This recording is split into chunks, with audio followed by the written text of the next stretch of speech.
On today's episode of Sports Medicine Weekly, we visit with a doctor of physical therapy to talk about staying healthy during an endurance sport training cycle, going the extra mile, if you will. But first, we want to thank some of our sponsors. Vericel develops, manufactures, and markets autologous cell-based therapies for patients with serious diseases and conditions. For more information about their products, visit vcel.com.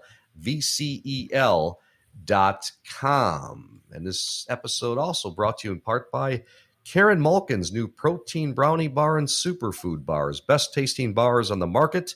They're certified gluten-free, paleo, no added sugar. Karen's protein brownie bars and superfood bars available on Amazon and at KarenMalkin.com. So we're visiting with Erin Short, a physical therapist from Rush Physical Therapy. And you were on the women's running team, University of Illinois, D1 college swimmer, 7 marathons. Erin, I like the what you've participated in, and want to talk a little bit about how endurance athletes can keep out of the PT clinic during a training cycle, because boy, when they put their mind to it, not much is they don't want to be held back on anything, right? So I think it's important to discuss these things. And how do we stay injury-free? What are some of your suggestions?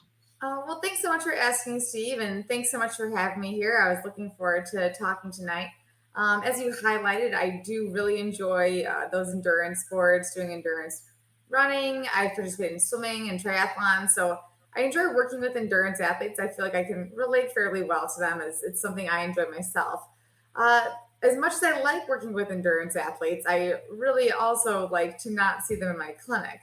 So, a couple things I have advice for in terms of staying injury free. I always encourage people to do a solid dynamic warm up. A dynamic warm up is a series of stretches where you're moving instead of just holding a stretch. Can you explain that? Stop right there. Yeah, that's that one that's probably goes over my head. Maybe Alex as well. Alex Soroka joining us, our producer on this podcast. So I want to stop you right there. Explain that. Absolutely. So, a dynamic warm up is a type of stretching where you're moving actively through the stretch.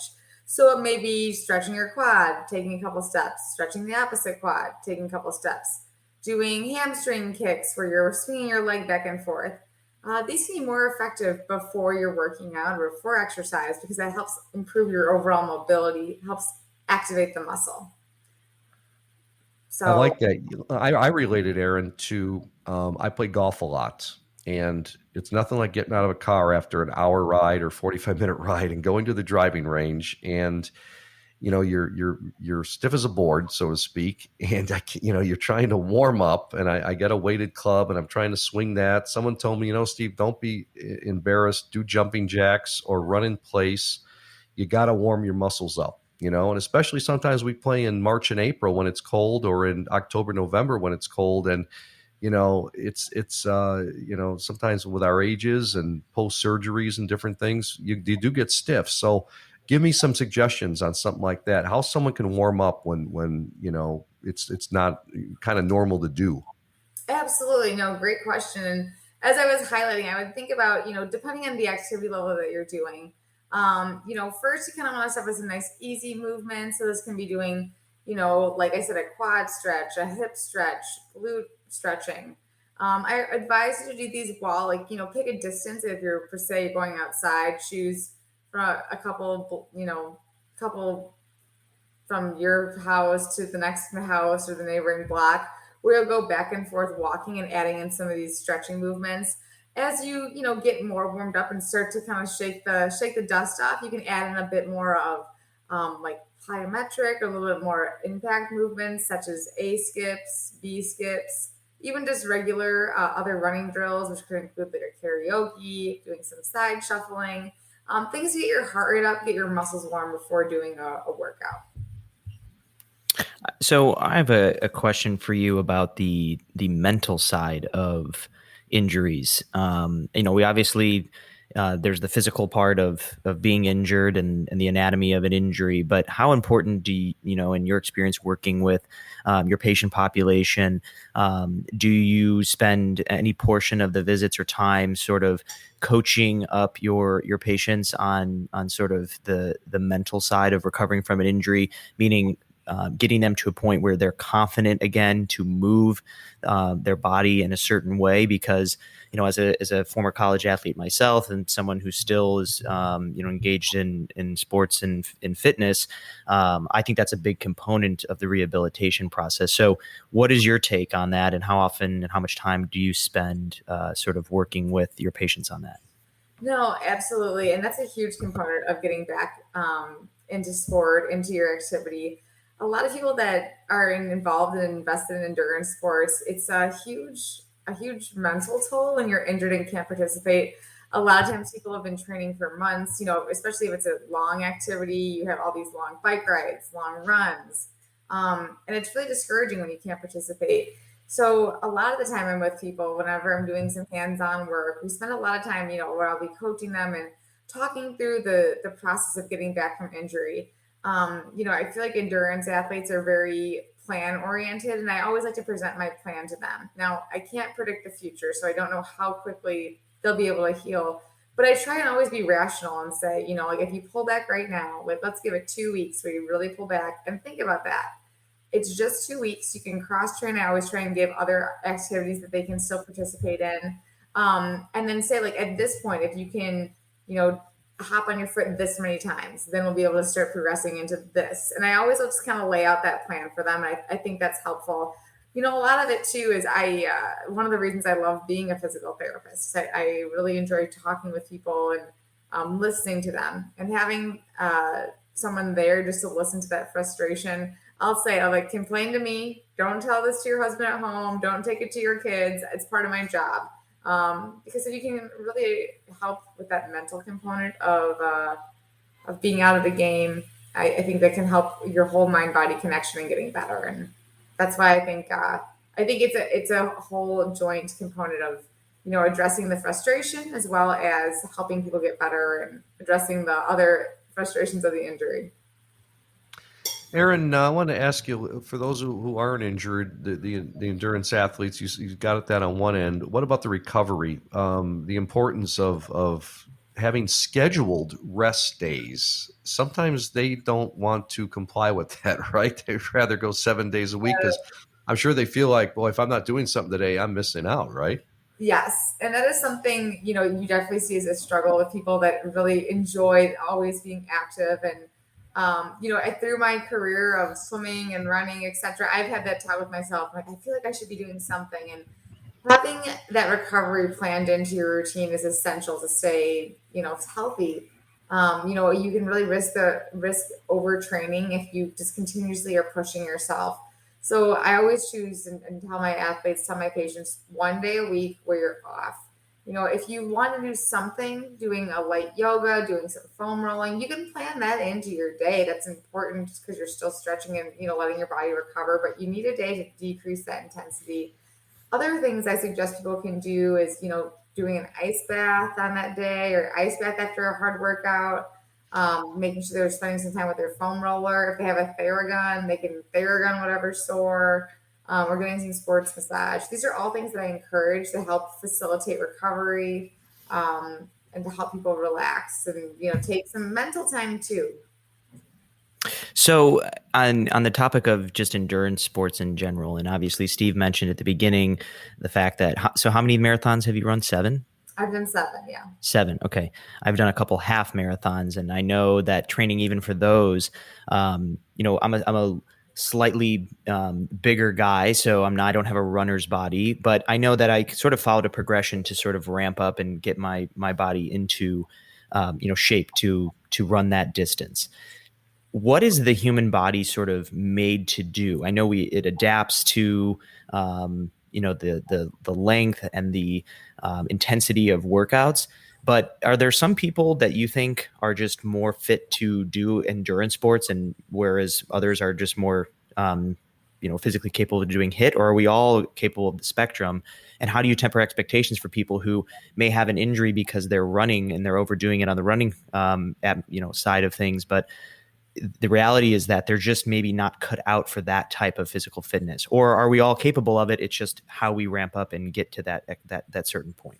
That brings up a really interesting point. And I would say that, I definitely think there are certain activities that people are better at. I know myself, I am someone that I can go pretty fast for a long time, but ask me to do a fast mile and I just don't have that fast twitch muscle.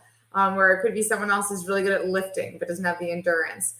I do think though that if people are, dedicated and want to try an activity, are you going to be, going to the Olympics or winning the Chicago Marathon? No, but I think if you safely, progress your running mileage, you're taking those rest days, you're taking recovery. I do think that if a marathon or a half marathon is a goal that you have, I think it's feasible. You just have to alter and be mindful of your expectations, I would say. We want to take a quick little time out visiting with Erin Short. I'm Steve Cashel with Alex Soroka, our producer and co-host. I want to ask you when we come back, Erin, about some of the common injuries you see at your clinic and also some of your go-to core and hip prehab exercises. And plus, we'll finish it off with any advice for new endurance athletes. But first, Midwest Orthopedics at Rush has something you can't find anywhere else, the number one ranked orthopedic and spine care in Illinois. When it comes to diagnosing and addressing your pain, their team of orthopedic providers is focused on giving you the most effective treatments to help you feel and function better. With access to their orthopedic and spine experts conveniently located in 6 Chicagoland area locations, it's easier than ever to get you back to leading a full active life. Visit rushortho.com to learn more and to find a specialist. JRF Ortho partners with orthopedic surgeons to improve the quality of life of patients by enabling them to have an active life through the generous gift of cartilage and ligament transplantation. Please go to jrfortho.org to learn more. Sign up to be a tissue donor at donatelife.net. Okay, so some of the common injuries seen in the clinic, and by the way, Erin, you're down at the Rush PT clinic in Chicago, correct? Yes, I am at the clinic located in Lincoln Square.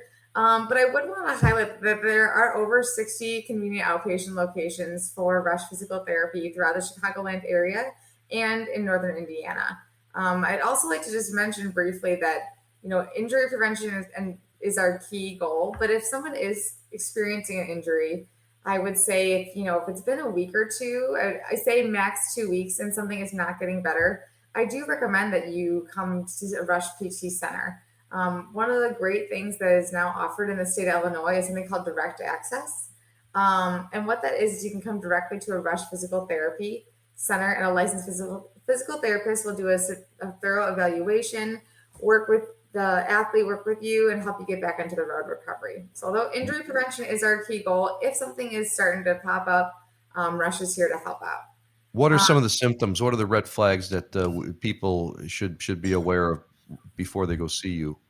Absolutely. No, it's a great question. I would say if you have any sharp acute pain, if you have a lot of swelling in a certain area, you're not able to move correctly, like you're altering your gait, you have decreased range of motion. Those are all things that you should be on the lookout, just in case, to make sure that you're coming to see a therapist. Those are those red flags. So I think it's interesting. You mentioned if your gait is off, if you are, your range of motion might be off. Do you think that it's common that the layperson, call them the average Joe, doesn't maybe know or recognize that their mobility is restricted? Maybe in those extreme circumstances when they're playing their sport, they may feel it, but I'm sure that you have plenty of patients who come in and you say, oh, wow, like your internal rotation, your external rotation is very bad. We need to work on that. And maybe they go, oh, really? I didn't know. So maybe talk about the proactive approach to coming in before you have pain. I mean, how often do people come in before they have pain? On the ortho side, I think our doctors would probably tell you that it's when the pain becomes too much that they find themselves on the schedule and in the clinic. But we would say, take steps so that you don't get to that point. So in your world, how often do you think patients are surprised to learn about the mobility issues they may have or range of motion issues because they're just not aware of what is normal and what is deficient? No, absolutely. And I would say, layperson, I will have people that don't realize how off their mobility is. A lot of times, though, with people that are pretty involved in their endurance sport or really any, any recreational athlete, usually has a pretty good idea. Like, oh yeah, I'm really tight here. I feel this when I run, or I'm not surprised that this is happening because I have, my foot hurts, but my hip's been wrong. And I Sure. would say that is kind of where I go to. The biggest surprise people will have is that they are weaker in their core and their hips than they think. It's Okay. so interesting. I can have people that can run 20 miles super fast, no problem. And you watch them do a single leg squat or test their hip strength, and it is rough to see. And it's so funny because these people can be great athletes, but then they just don't have this core stability. And if that foundation is off, that's when things can crumble. Okay. And so I guess to answer that, it's not as much the mobility that people are surprised at, but it's more their strength that they're like, oh, I had no idea that this is why. And that education is a huge component that I think really helps people shed some light on why they may be experiencing what they are. Great. Understood. Yeah. So back to common injuries seen in the clinic, Erin. Yes. What are you seeing from endurance athletes? What pops up there that may help our endurance athletes recognize when something's up? Yeah, absolutely. So I would say, the biggest thing I'm seeing right now are a lot of runners, just because we're getting back into, marathon races are coming, everyone's excited. And for that, I'll see a lot of lower extremity injuries. Starting with your hip, you can have some piriformis syndrome, some glute med tendonitis, and that'll be a lot of times you'll feel like a sharp, super like tight muscle that's in your hip region around your glutes.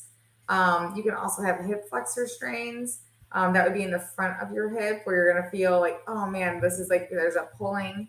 A lot of times, too, the injuries that I'm seeing with runners, it can go down to your knee. So your IT band can be flared up. You can have issues with the way that your kneecap is tracking. And then all the way down to the foot with plantar fasciitis, Achilles tendonitis. And a lot of these things are all overuse injuries. Very common to have that repetitive activity consistently causing something to get flared up. So the IT band, you mentioned the IT band. I think with endurance athletes, you're doing a lot of straight running. You're running in a straight line. Yes. So I'm sure that's a very common because the IT band, obviously running on the side of, of the leg there, it can get tight. So what are some symptoms of that an IT band can create for an endurance athlete or really any athlete who doesn't spend much time doing side to side work, but are mostly running, straight forward? Yeah, absolutely. The biggest thing that I'll find with people with IT band syndrome is they're going to have pain on the side of their leg. So a lot of times they'll be right in the side of their kneecap where you'll have kind of like a sharp pain, and then you'll feel through, and it seems that, you'll feel through, and it will seem that they do have this tightness that is all down the side, starting from their hip to the side of their knee. And if you usually get that sharp knee pain, tightness on the side, that's an indicator it's time to bust up that foam roller and really loosen up that IT band. I can tell you, it's not fun to roll out the IT band from experience. I know. And finally, I teased this, Erin. I wanted you to share with our audience some of your go-to core and hip prehab exercises, and also advice, finally, for new endurance athletes. What do you think? Absolutely. So my biggest advice for go-to core and hip exercises, it doesn't have to be this hour-long routine. When I get done with a workout, I set my timer for like 10, 15 minutes, and I'll make myself go through this core and hip work. That can include your planks, holding a side plank, doing some glute bridging. I also look at doing single leg balance. So single leg, maybe we're tipping forward, picking up a cup and standing back up. And so those are all things that I would say that are really good to work on. Also your clams, doing some side steps, working on your hip muscle, the side hip muscles. And like I said, I designed a small circuit, go through it a couple times. Doesn't have to take forever.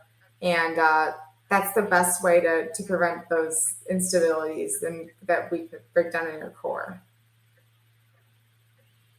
And finally, advice for new endurance athletes. What should they be thinking about?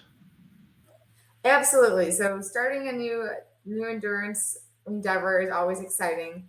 Biggest advice I have is to make sure that you have a plan. Either write it out, put in your goal races, put in any other things that you have coming up during the weekends that may inhibit or change up your training routine. Train smart. So listen to your body. Have days that are more and less intense, and make sure you're taking a rest day. And then I also would say find a group. There's a lot of different groups all throughout Chicago. There's the Chicago Area Runners Association, Edge Athlete Lounge, Fleet Feet, just to name a few of groups that can like support you as you're running and make you excited to work with others. All right, one final question. I want to go back a few minutes ago when you brought up Theragun, okay? And I want to Okay. know, Erin, because I've got one. I also got the Buff Enough, and I use it 'cause my shoulder was surgically repaired a couple of years ago, and whenever I play golf, lift weights, I need to use those, therapy machines, so to speak. How long though do you do the Theragun? And then I do it on my shoulder and on my rotator cuff and on my arm, but I'm like, when do I stop? What suggestions do you have for when you're using some of these devices? Absolutely. I would say do not spend more than like 5 minutes on one particular body part. The reason Okay. being is sometimes I have patients come in and they will be bruised because they'll bruise themselves from going to town. So that doesn't mean you can't use it more than 5 minutes, but I would just focus no more than 5 minutes on one particular muscle group. Okay, fair enough. Fair enough, because it's these are great devices that I wish we had years and years ago. They're really neat, innovative things, and just want to make sure we do it right. Erin Short, physical therapy center manager, Rush PT, Lincoln Square in Chicago. And Erin, thanks so much for joining us here on our Sports Medicine Weekly podcast episode. Thanks for having me, and good luck to everyone that's training for a race coming up. You got it. We appreciate it. So we hope you enjoyed today's Sports Medicine Weekly episode. Be sure to add the Sports Medicine Weekly podcast to your playlist on Apple and Spotify. Listen in anytime, any place. Subscribe to Sports Medicine Weekly podcast. And final thanks to one of our other sponsors. Warm weather is here. Time to get outside. Enjoy your favorite activities. Spend precious time with family and friends. Aches, pains, or injury should not be part of the memories you're making. The therapists at Rush Physical Therapy are here for you with more than 60 locations throughout Greater Chicagoland. Rush's clinical experts will get you back to life. Go to rushpt.com today to schedule an appointment. Not sure if physical therapy is right for you? Request a complimentary consultation and discover the power of Rush Physical Therapy today. Many thanks to our guest, Erin Short. And for Alex Soroka, our producer and host, I'm Steve Cashel. Don't forget, new Sports Medicine Weekly podcasts are shared weekly on social media, and you can follow us on Facebook, Instagram, and Twitter. So long, everyone. Hope you enjoyed the episode, and we'll talk with you next time.